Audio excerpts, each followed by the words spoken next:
Ang pulong sa Dios buhi og nagalihok nga gamhanan. Labi pang mahait kaysa espada nga duhay sulab. Ug modulot ngadto sa gitagbuan sa kalagong espiritu, sa mga lutahan ug sa mga kauyukan, ug mutugkad sa mga hunahuna ug katuyuan sa kasing-kasing. Ang tibuok nga kasulatan gipaginhawa sa Dios ug may kapuslanan alang sa pagpanudlo, alang sa pagpamadlong, alang sa pagpanulid, ug alang sa pagmatuto sa pagkamatarong, aron ang tao sa Dios mamahingpit, masinangkapan alang sa tanang maayong buluhaton. Parang kamuti pag-ayo ang imong kaugalingon sa pagpakita sa tubangan sa Dios ingon nga iyang nahimutan, usa ka magtatrabaho nga dili kinahanglan magakaulaw nga sa hustong paagi magapanudlo sa pulong sa kamatuoran. Sa di pa kita magasugod sa atong pagtuon sa pulong sa Dios sa mas naandan, atong gamiton dayon ang prinsipyo sa 1 Juan 1:9, ang rebound technique o pagsugid sa atong mga sala. Ato isugid kining atong mga salang nabuhat ng adlaw ngadto direkta gayod, privately and directly to God the Father, sa atong Diyos nga Amahan. Kay ang mando diya sa 1 Juan 1:9 nagakanayon man nga kung isugid ang atong mga sala, siya ang Diyos kasaligan ug makatarunganon sa iyang saad nga mopasaylo gayod sa tanan tang mga sala o magahinlo sa tanan tang mga kalapasan. Panalang kanimo dili magtutuo, ang imong buhaton dili ang pagsugid sa imong mga sala, kundi ang pagtuo nimo sa gibuhat ni Ginoong Jesucristo nga kaluwasan dito sa cross. Ang pagtuo niini nagatuo sa ikaw kang Ginoong Jesucristo nga imong personal nga manluluwas. Busa sa hilom mag-andam taas tong kaugalingon pinagi sa hilom nga pagampo.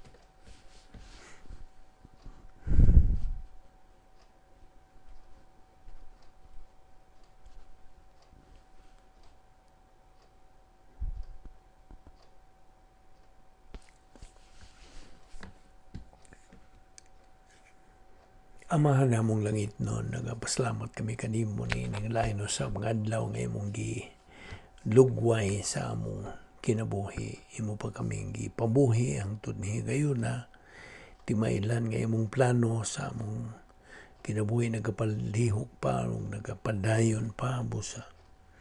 Niya kami uban sa imong grasya nga among gipahimoslan.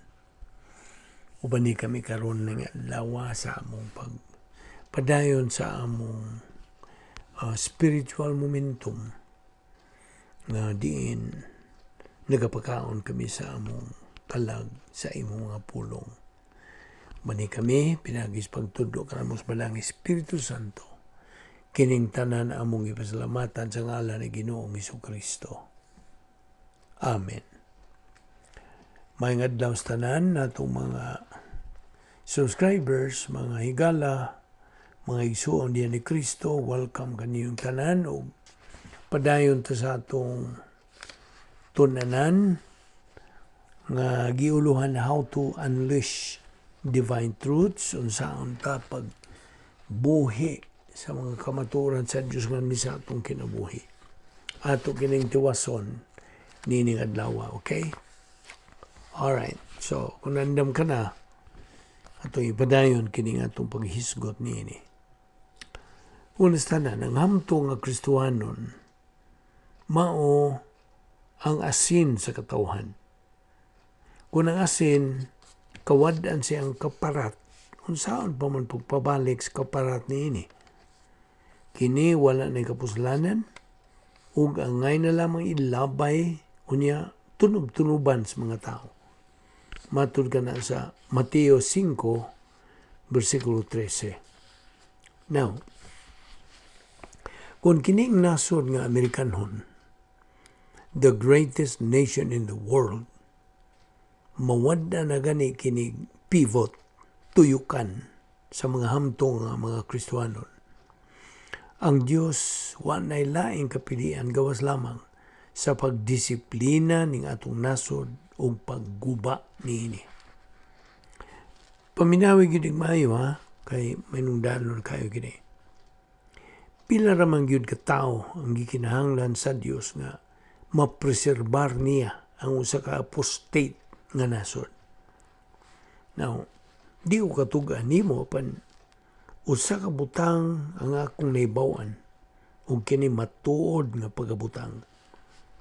Tinguha gyud nako nga may apil ako niining maong pivot. Kung mahitabo man og galing nga matumpag kining nasod nga Amerikanhon ug naunyay mga kaguliyang sa iyong palibot, kini ang akong iskasaan kanimo. Ang Dios sa kanunay magaiway sa pivot. Sa kanunay gyud. Always. Nagasabot ka ba unsay always? Ang gikinahanglan therefore mao ang pagsiguro nga magtuon ka sa pulong sa Dios sa adlaw-adlaw aron sa ingon niya na ikaw mamahimong bahin nining giingon taog pivot. I hope matngunan kini nimo. Ano yung prinsipyo? Ang katiguangon dili kaligayan. Ang pagtubo kapilian. Growing old is inevitable. Growing up is optional. Now, akong ipanginaot nga, ninihi kayo na, naklaro na nimo ang mga lagda o sumbanan alang sa kinabuhing espirituhanon. Ang labing una, o ingon tang Rule 1, mao kini. Kinahanglang mapunan ta sa Espiritu Santo aron sa ingon niya na makabuhat, makatuman ta sa plano sa Dios sa atong kinabuhi. Now, sa imong kabahin, huwag ka pasagdi nga maginusara sa imong pagpakigarong sa kalibutan. Andam ang Dios sa pagtabang kanimo sa imong adlaw-adlaw nga panginabuhi. Pinagi sa iyang gahom. No, kanang gahuma, nagagikan, pinagi sa pagpuno sa Dios Espiritu Santo. Ug maorang susamang gahom nga gigamit ni Ginoong Jesucristo sa iyang pagkatao in His humanity. Sa tuyo nga mo'y iyang gigamit sa pagpakig-asdang sa mga tawhanong tentasyon o sa iyang pagsugakod sa silot tungod sa atong mga kasalanan nga nahitabo dito sa krus. Ang pagpapuno sa Espiritu Santo usa kini kayano nga paagi. Sa diya magkasala ka, ug moangkon kaniya ng maong sala ngadto sa Dios, rebound, imo dayong mapabalik. You immediately regain ang pagpuno kanimo sa Espiritu Santo. Anay gubat nga nagakahitabo diya sa sulod nimo. Ang kinaiyang magkasala ug ang Espiritu Santo nagaaway, nagaatbangay, nagailog kinsa kanilang duha ang makadumala sa imong kinabuhi ug dayon sa pagdumala na unya sa imong una ug sa imong mga kalihukan. Ang imong hinagiban nagagikan sa pagpuno sa Espiritu Santo ug sa imong kahibalo sa pulong sa Dios nga mao ang huna-huna ni Kristo. Sa laing bahin, ang Dios wa magahangyo nga dili ka magpakasala. Nagmando gyud siya kanimo nga ayaw buhat og sala. Sayod ka na nga kung maningkamot ka sa pagkinabuhi sa imong kinabuhi pinaagi sa imong kaugalingong paagi nga nahigawa sa pagpuno sa Espiritu Santo, ang imong buhat mao ra gyud ang lihok sa unod, energy of the flesh. Ug kini gitawag og tawahanong mayo, human good. Apan spikas nga bahin, kung tugutan mo ang Dios Espiritu Santo nga mao'y modumala sa imong kinabuhi, ang imong mabuhat mao ang gitawag og Dios nung maayo, divine good. Now, sabtagin ni pagayo ha, ang Kristohanon nga napunan sa Dios Espiritu Santo lamang ang makaproduce o makabuhat og Dios tong maayo o maoray makahimaya sa Dios. Sa higayon nga ikaw makasala, maputol diha ang imong pagkigambitay sa Dios. Bisag kinsang Kristohanon makasala man, apan sa dihang mo rebound o kanang musugid siya sa iyang mga sala, mahibalik dayon siya sa iyang pagkigambitay sa Dios. Mahibalik kagikan sa imong pagpakasala sa wanay pagpaluwas pag-usab. Bisag kinsang mituo kang Kristo, luwas na siya. Ug luwas na sa hangtod sanglit si Kristo man ang mibuhat sa kaluwasan ug kadtong iyang buhat hingpit ug dayo na, perfect and permanent. Hinuon ang sala nga wa isugid, disiplinahon ka na sa Dios. Kinahanglang mo respond, mo tubag ka ug dili ka mo react, mo sinta ngadto sa disiplina sa Dios. Disiplinahon ka sa Dios tungod kay iya ka manggihugma. Ug kinahanglang mo respond ka sa positibo ngadto sa iyang pagpanton kanimo tungod kay imo man siyang higugma. Angay kang magkat-on gikan sa disiplina. Tuguti ka na siya. Ang disiplina nga magaganoy kanimo ngadto sa pagbalik nimo sa pagpakimbitay sa Dios, pinagi sa imong pagsugid kung pag-rebound. Kini atong gipanghisgutan, mao ang mga pasiuna, priorities sa Kristohanong paghinabuhi. Karon, muadto kita sa pagpadayon sa paghisgot bahin sa ikaduhang lagda sa espirituhanong kinabuhi. Now, aron atong mahigugma ang Dios, kinahanglan nga ato siyang ilhon. We must know Him. Ug ang bugtong pagi nga ato siyang mailan, mao ang atong pagtuon sa pulong sa Dios adlaw-adlaw nga pagi. Enomdom ka pa ba sa paghulagway description sa protocol plan of God? Kini nagaingon og ang usa ka butang kinahanglang buhaton sa hustong pagi. Ug ang hustong butang mao ang pulong sa Dios. Ang hustong pagi mao ang pagtuon niini sa matag adlaw.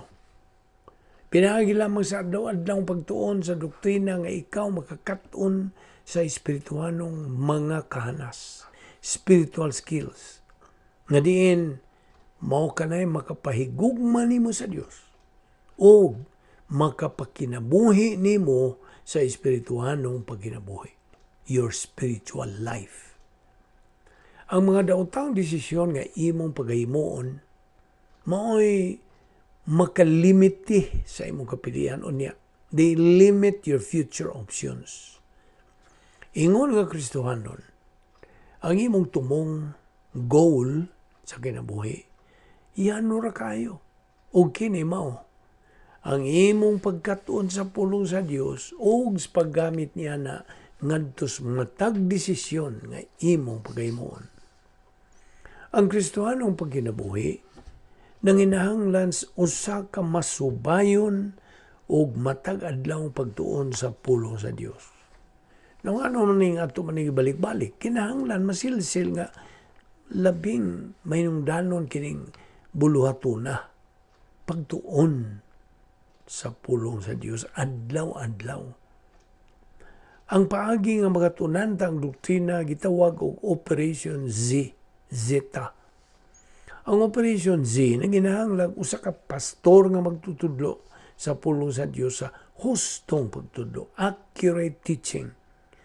Ang pagpuno sa Espiritu Santo, ang pagsabot sa pulong sa Dios sa magtutuo ug ang paggamit sa pulong sa Dios. Ang sistema sa Dios bahin sa espirituhanong pagtubo nagasugo ng imong pastor magtutudlo sa husto nga mutudlo kini sa husto o to communicate the Word of God accurately o nga ikaw makasabot niya ng iyang gitudlo o nga imo kining gamiton sa imong pagkinabuhi. Ang Dios dili magunahuna sama sa imong pagunahuna. Kinahanglang makatunan mo ang pagunahuna ingon sa pagunahuna ni Kristo aron imong makinabuhi ang espirituhanong pagkinabuhi. Ug imo lamang makatunan ang iyang pangunahuna dihas pulong sa Dios. Sa balahang kasulatan. Sanglit ang pagkatuon sa pagunahuna ni panghunahuna ni Ginoong Jesucristo mao may makapadangat kanimo sa espirituhanong pagtubo. Ug tuod igsuong magtotoo aron ka makahunahuna sa mas panghunahuna ni Kristo, gikinahanglan mo ang pagbaton ug pagpaubos. Habi nimo, sa diyang tugutan mo ang pagkamapahitason, if you allow your arrogance nga modumala kanimo, nga mopulis pagpaubos sa imong kinabuhi, musugod karabag pagpangitang mga tawhanong solusyon. Inay ang Diyos ng mga solusyon. Bantay na. Ang pagkamapahitason, arrogance, mudayon o pangatarungan nga, ana may mas sayon nga solusyon kaysa adlaw pagtuon sa pulong sa Dios. Ang pagkamapahitason, mupunting kini siya sa problema. Samtang ang pagkamapaubsanon, mupunting ngadto solusyon. Ang solusyon sa Dios. Ang Dios nagamando usab nga magmatinumanon ka kaniya. Ang grasya sa Dios mao'y magahatag kanimo og kasayon sa imong pagkamatinumanon kaniya. Ug sa ingon niya na imong makinabuhi ang espirituhanong pagkinabuhi. Imo lamang siyang masunod pinagi sa imong pagkamatinumanon. Ingon man, imong nasayran ang iyang mga hunahuna. Kung imong dunganon ang pagpaubos o pagkamatinumanon, maangkon mo ang kagawasan sa imong kinabuhi. Magawas nun ka gikas mga detalyes kinabuhi. Magawas nun ka gikan pagkapitos, stress, o magawas nun ka gikas mga sala nga nagalambigit og mga panghibog, lust. Ang Kristohanon nga masubayon sa iyang pagtuon o paggamit sa doktrina, mao'y makahimaya sa Dios. Mamahimo siyang bayani nga dili makita, invisible hero.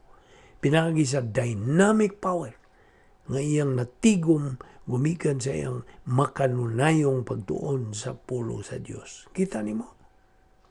Nining tungura, atong gipresume nga imo nang nakatunan ug maayo ang protokol nga plano sa Dios. Pinagi niini ang pagbuhat sa kabutang sa hustong paagi, doing a right thing in the right way.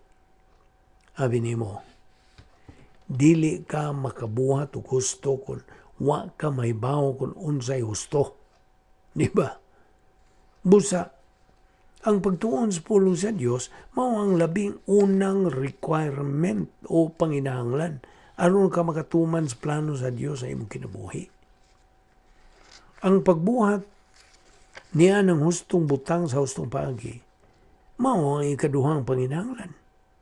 Kamas kung mugamit ka sa sayran mong doktrina sa Biblia, dili ka makabuhat o makatuman sa kabubuton sa Diyos sa imong kinabuhi. Tungod nga sakop ka sa team sa Diyos, apan wala ka makaduwa sa maong dula. Once nga musugod ka nga napunan sa Espiritu Santo o mulingkod ka ubos sa ministry sa tukma mong pastor magtutudlo o imong gamiton ang 10 problem-solving devices, diha ka magapadayag sa imong pagka-epektibong Kristohanon pag-alagad. Unya, di ka usab sugod sa imong pagpadayon sa mga tulumanon nga magapakabot kanimo ngadto ka kadaugan sa plano sa Dios. Sa laing bahin, ato nang natun-an nga sa gayon sa atong pagkaluwas at the moment of our salvation, ang Diyos Espiritu Santo mohatag sa matag o sa kanatong Kristohanon tag sa ta kakaugalingong espirituhanong gasa spiritual gift. Gikinahanglan ta ang paggamit niya ng mao nga special nga gasa sumala sa unsay buot sa Dios nga ipagamit as God intends. Dihas Colosas 1:25 ang gisulti ni Apostol Pablo mao kini. Gihimo ako sa Dios nga sulugoon sa simbahan ug gitugyanan sa mga buluhaton aron hingpit nga masangyaw ang iyang mensahe alang sa inyong kaayuhan. Ang gasa sa pastor, teacher o ebanghelista, duha kini sila ka gasa nga restricted sa Dios alang lamang sa mga kalalakinan. Kasabot ka? So ay mga babae. Ano na sa mga gitawag o gasa sa pagtabang sama sa pag-adtog mga tambalanan, pagbisitag mga pagbisita sa mga kabalayan, pagtabang niya itong mga may sakit, ingon man niya itong mga elderly, o uban pa. Kini sila gitawag usabong special nga gasa. Ang tanang mga gasa may nungdanon. Og sanglit sakop ka man sa panimalay sa Dios, may nungdanon ang imong gasa alang sa tibuok nga team effort. No, din mo ang atong pagtuon bahin ining atong title, How to Unleash Divine Truths. So, sa sunod, dunan sa tay mga lain nga mga pagtulunan. Okay. Sa pagtapos nato ning atong pagtuon ini magampota. Amahan na mong langit nun, salamat sa imong pagpatinaw kadamo ining mga butanga nga mga doktrina gikan sa imong hunahuna. Salamat o Dios nga kining mga Dios nun nga mga kamatuoran among mabuhi kininganhi sa among kinabuhi. Buot pasabot nga among magamit kining imong mga kamatuoran. Mo lamang kining paagi nga kami magmatinumanon o malampuson sa among kinabuhing Kristohanon ubo sa imong grasya. Dili man kami makapaningkamot sa pagbuhat nga makahimaya nimo. Kaya ang imo ramang buhat pinaagi sa among kinabuhi ang makahimaya kanimo. Salamat niining among Bible study pinagi sa YouTube sa Vic Balbido Evangelistic Ministry. Kining tanan among gipasalamatan sa ngalan ni Ginoong Hesukristo. Amen.